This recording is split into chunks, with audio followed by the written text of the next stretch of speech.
without their unicorn. Kristaps Porzingis officially listed as questionable with a lower left leg injury he suffered in the third quarter of Game 2. The injury, it's not mysterious, but it is complicated. Here's KP and his coach, Joe Mazzulla. Are you optimistic?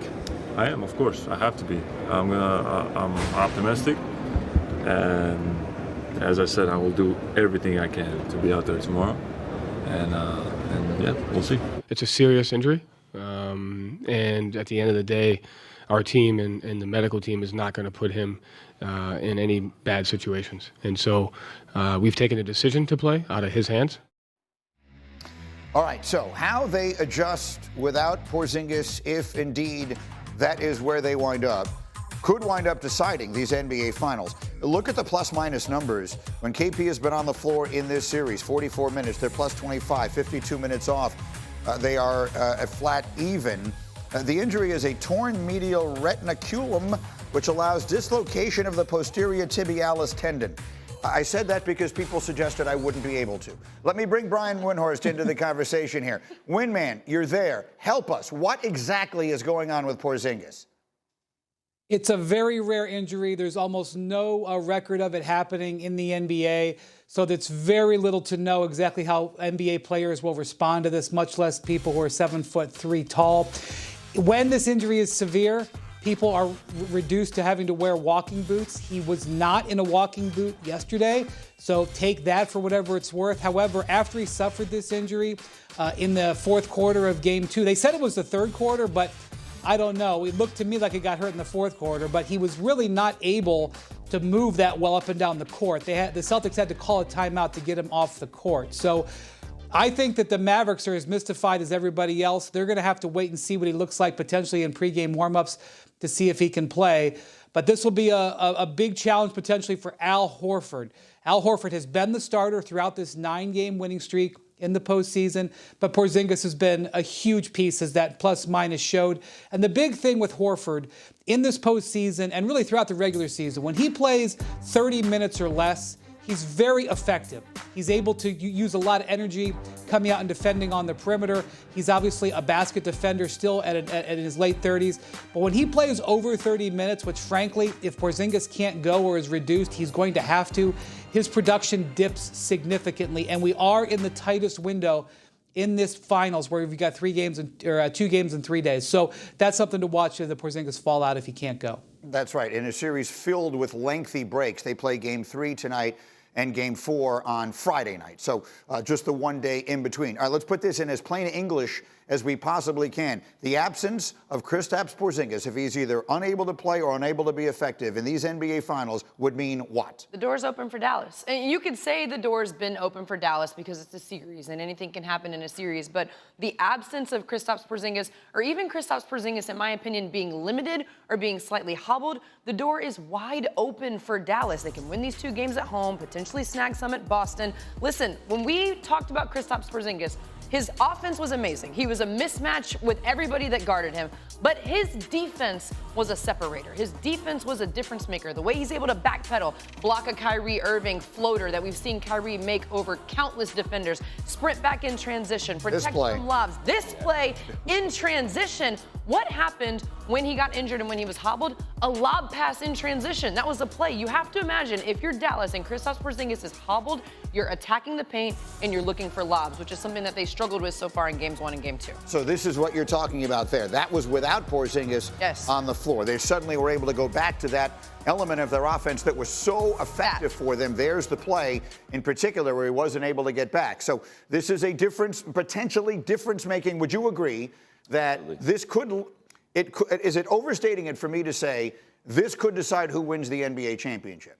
This could definitely swing the series. You look at Kristaps Porzingis and what he's able to do in Game 1, his impact on both sides of the floor. Obviously, offensively, defensively, shooting a mid-range shot, which we think is a separator for sure. But I think if you look at what this does to Dallas, it gives them confidence, right? You're going to face Al Horford for 30-plus minutes. If I'm Kyrie, I'm trying to get in my bag. I'm trying to find him early in the game, make him tired, put him in the action, similar to what the Boston Celtics have done to Luka Doncic. You have to wear him out and you have to get a great night from Kyrie Irving. And this is the series tonight. This is the game that kind of decides what's going to happen, and I think Dallas is going to win this game tonight. All right, so we're going to get deeply into this in a variety of different ways, but this is not the only injury involving a very important player in this series. And because of the Porzingis news yesterday, this other one kind of flew under the radar, Windy, but share for everyone in case they missed it, the other major injury news yesterday.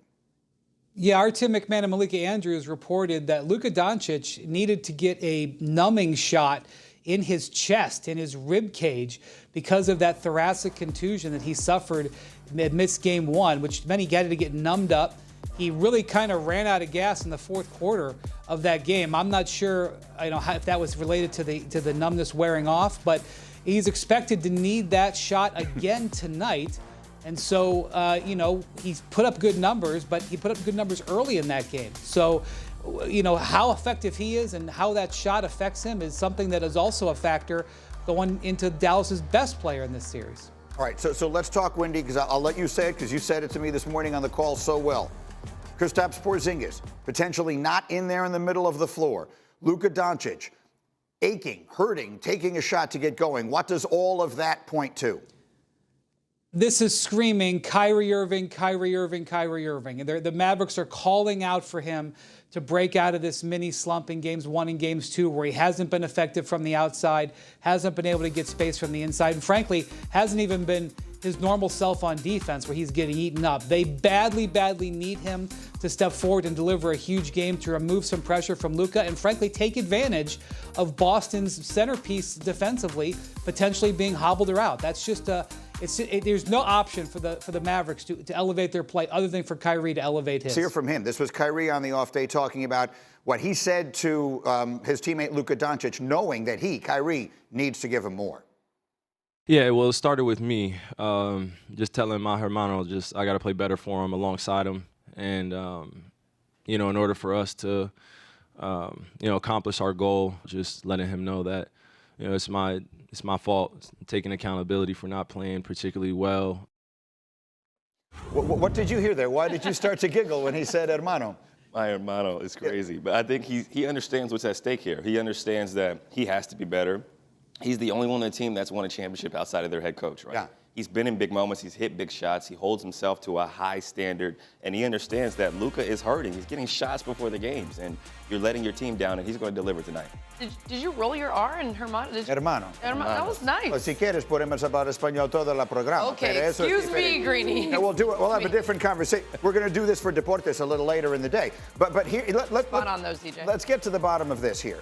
Okay, here's one of the things I love to do is give the fans something to watch early in the game, something to zero in on. So I gave Andraya a homework assignment.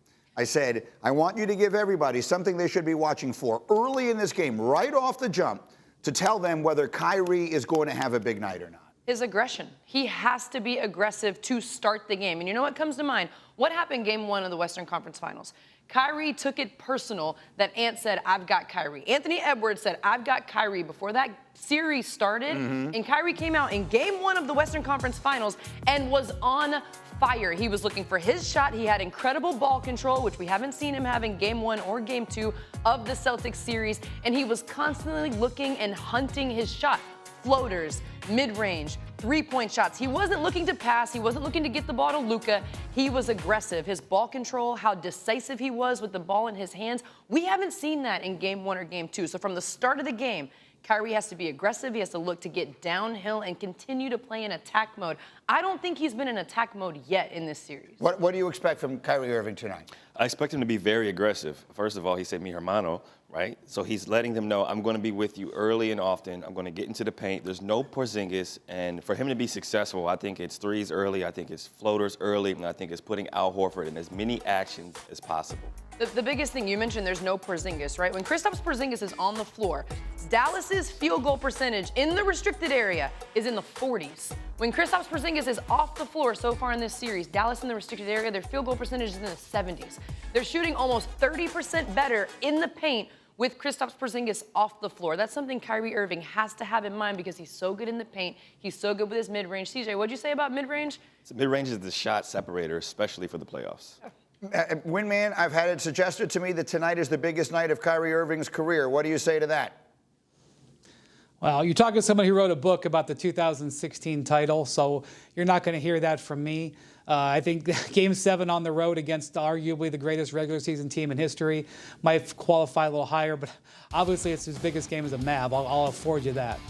Here's what I will say, because obviously he has played in bigger games. But Legler, when I brought this up to him yesterday, made what I thought was an interesting variation on that, which is if that series had gone the other way that you covered and you're talking about, the legendary 7-game win over the 73-win Warriors, the world wouldn't have blamed Kyrie. If this thing goes sideways tonight, if Luka is hobbled and all that and Kyrie continues to play like this, a lot of the blame for this loss will fall on him. So in that regard, maybe it's not the biggest game he's ever played in, but it could be the biggest game he's ever played in.